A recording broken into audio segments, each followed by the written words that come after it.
Okay, student, then today we are going to start the Gauss theorem, and this theorem states that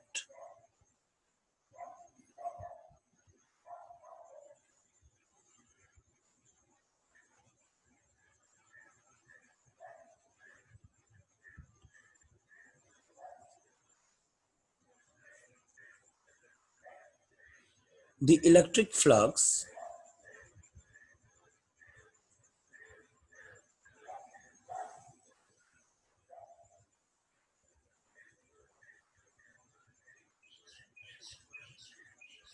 phi e through any closed surface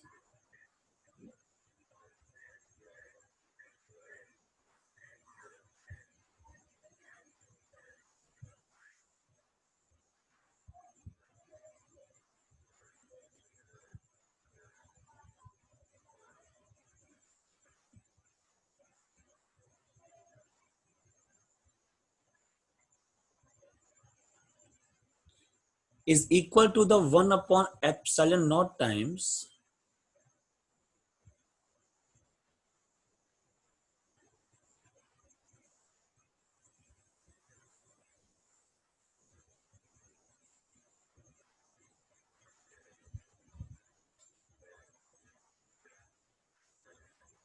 the net charge q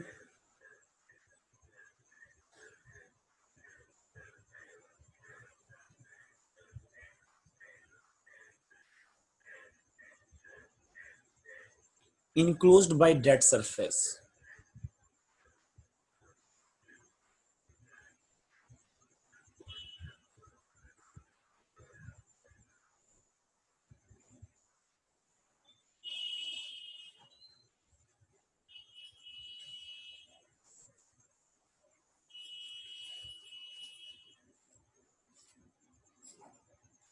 जैसे देखिए, sir कहने का ये मतलब है कि अगर कोई सरफेस हो, ठीक है,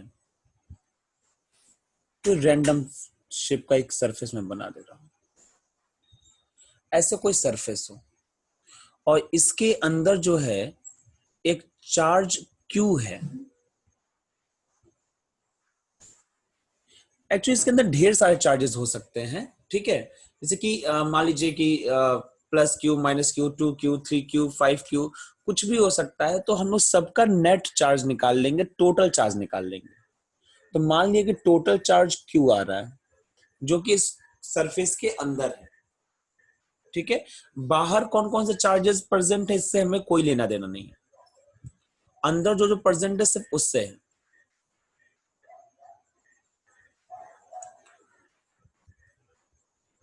तो मान लिया कि इतने चार्जेस जो है यहाँ पे Q charge, net charge present है, ठीक है।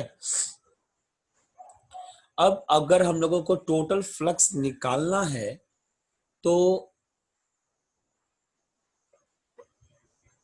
अगर हम गॉस थ्योरम की हेल्प लेंगे तो गॉस थ्योरम ये बोलता है कि द टोटल फ्लक्स मतलब फाई ई, और टोटल फ्लक्स अगर इरेगुलर हो तो उसको ऐसे भी तो दिखाते हैं ना,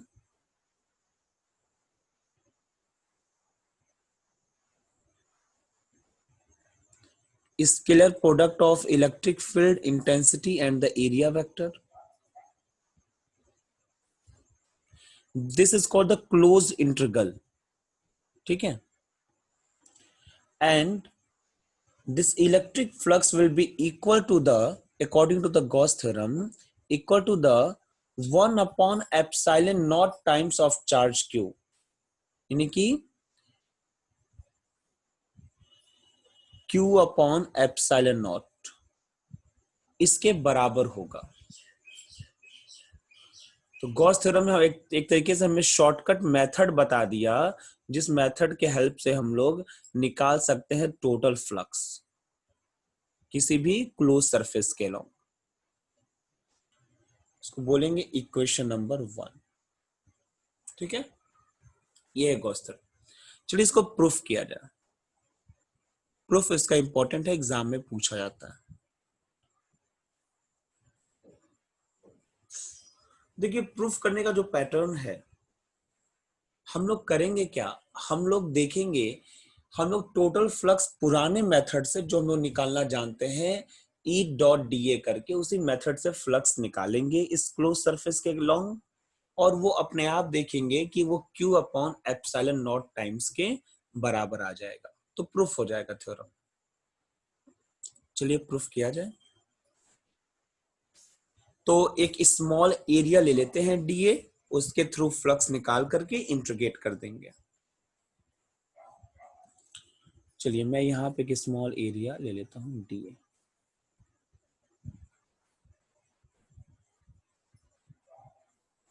यहाँ पर ठीक है।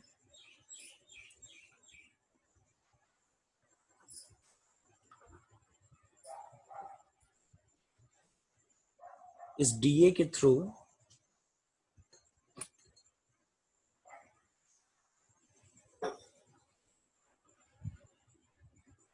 कितना सॉलिड एंगल बन रहा है उसको भी कैलकुलेट कर लिया जाए।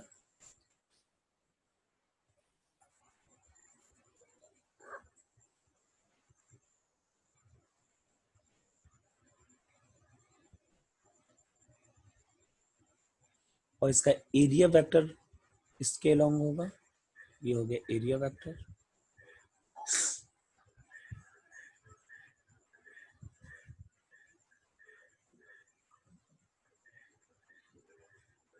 सॉरी, इलेक्ट्रिक फील्ड वेक्टर था वो, एरिया वेक्टर ये है।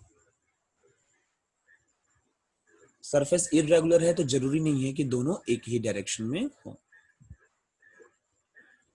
तो ये हो गया इलेक्ट्रिक फील्ड वेक्टर, ये हो गया एरिया वेक्टर। बीच के एंगल को थीटा मान लेते हैं, और ये है हमारा डीए सरफेस।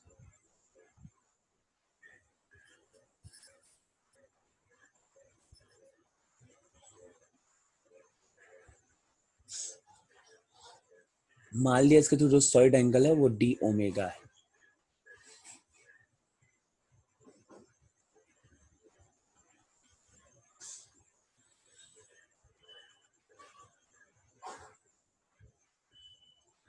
और Q से लेकर के इस पॉइंट P तक के डिस्टेंस को हम R मान लेते हैं।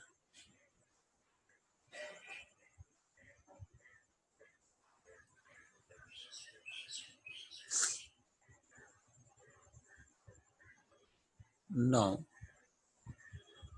the electric flux through dA area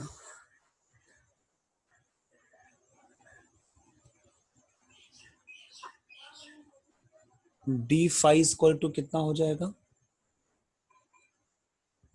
E vector dot dA vector.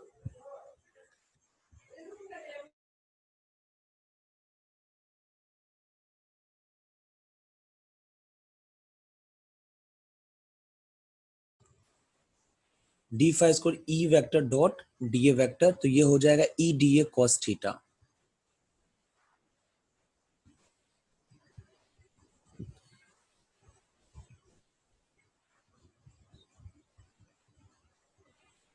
इसको इक्वेशन नंबर 2 लिख देते हैं। नाउ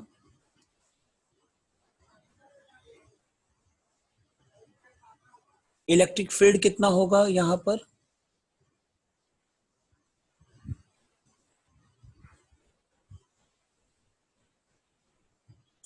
सिर्फ मैग्नीट्यूड लिखता हूं। पॉइंट पी पे इलेक्ट्रिक फील्ड कितना हो जाएगा, 1/4 pi epsilon naught Q upon R square. इसको ऊपर पुट कर दिया जाए तो डी फाइव इक्वल टू कितना मिल जाएगा, 1/4 pi epsilon naught Q upon R square into D A cos theta.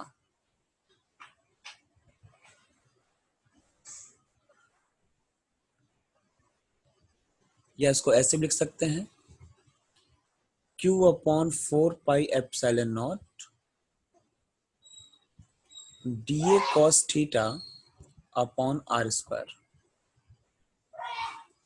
और शायद आपको याद होगा कि जो सॉलिड एंगल है इसको ऐसे ही रिप्रेजेंट करते हैं, dA cos theta upon R square. तो इसने की जगह पर हम लोग सॉलिड एंगल लिख सकते हैं D phi equal to Q upon 4 pi epsilon naught D omega.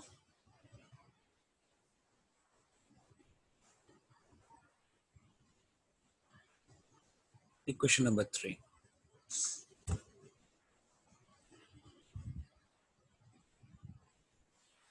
Now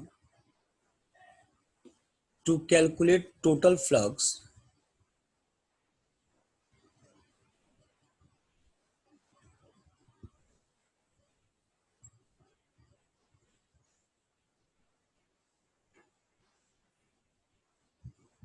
integrate equation 3।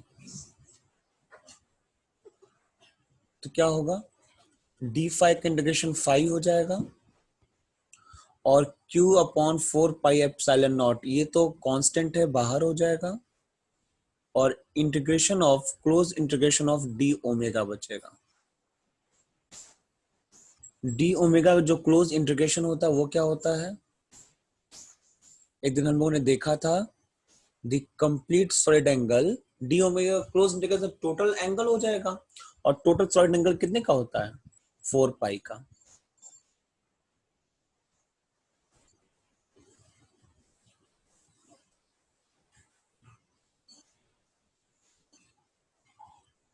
Four pi से 4 पाई कैंसिल आउट हो जाएगा। Electric flux phi E equal to Q upon epsilon naught, और इसी को तो बोलेंगे Gauss theorem.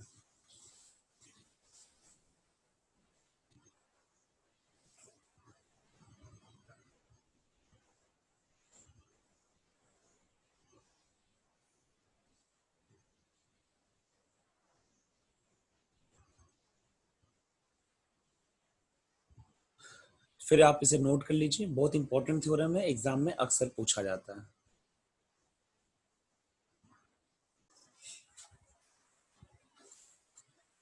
Then first note point is if the many charges minus q plus 2q 3q 5q, if the many charges are present inside the closed surface, then the net charge will be the algebraical sum of the total charge। पूरे charge का algebraical सम निकाल लेंगे, वही net charge होगा और उसके हिसाब से इलेक्ट्रिक फ्लक्स निकालेंगे, यानी कि उसी को हम लोग गॉस थ्योरम के फॉर्मूले में पुट करेंगे। अगर कोई चार्ज जो है वो क्लोज सरफेस के बाहर प्रेजेंट है, बाहर, तो ऐसे केस में जो टोटल फ्लक्स होगा वो जीरो होगा। क्यों जीरो होगा, क्योंकि -5 फ्लक्स एंटर करेगा और सेम अमाउंट का फ्लक्स एग्जिट करेगा। तो जो एग्जिट है उसको मैंने प्लस साइन से दिखाया और जो एंटर कर रहा है उसको माइनस साइन से। तो इस तरीके से टोटल फ्लक्स हो जाएगा वो जीरो हो जाएगा। नाउ क्वेश्चन पॉइंट नंबर 3,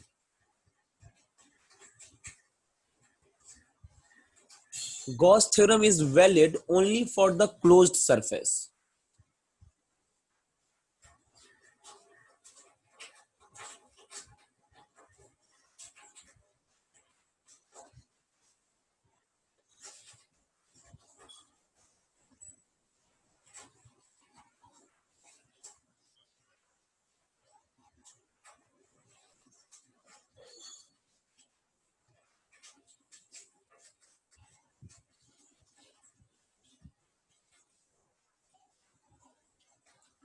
ठीक है, सिर्फ क्लोज सरफेस के लिए वैलिड है।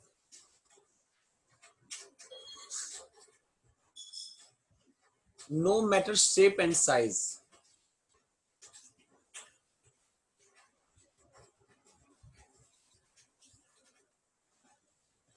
मतलब उसके शेप और साइज से कोई लेना देना नहीं है, लेकिन जो एप्लीकेबल होगा वो सिर्फ और सिर्फ क्लोज सरफेस के लिए एप्लीकेबल होगा। इलेक्ट्रिक फ्लक्स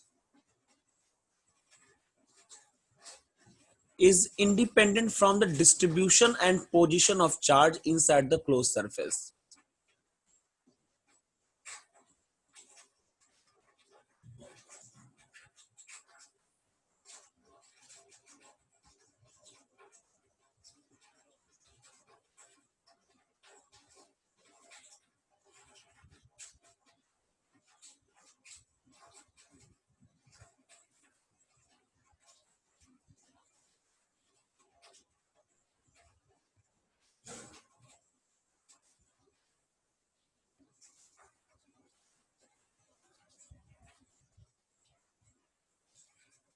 ठीक है, यानी कि जो चार्जेस है उनकी पोजीशन क्या है, वो किस तरीके से डिस्ट्रीब्यूटेड है क्लोज सरफेस में, इससे कोई लेना देना नहीं है हम लोगों को। हम लोगों को बस ये देखना है कि वहां पे कितने टोटल चार्ज है, मतलब वो किस तरीके से डिस्ट्रीब्यूटेड है, इससे कोई मतलब नहीं है हमारा। ठीक है, टोटल कितने हैं बस इतने से मतलब है।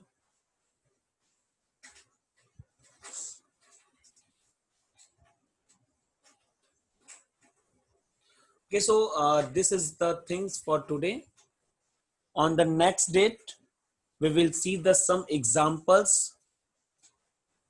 means the some applications of the Gauss theorem, like electric field due to the point charge. Using the Gauss theorem, we will calculate, and the electric field due to the infinite line of charge, electric field due to the infinite sheet of charge, सबकी वजह से हम electric field calculate करेंगे Gauss theorem का use करके। ठीक है, तो नेक्स्ट डेट पे हम लोग इस चीज को देखेंगे। Thank you very much.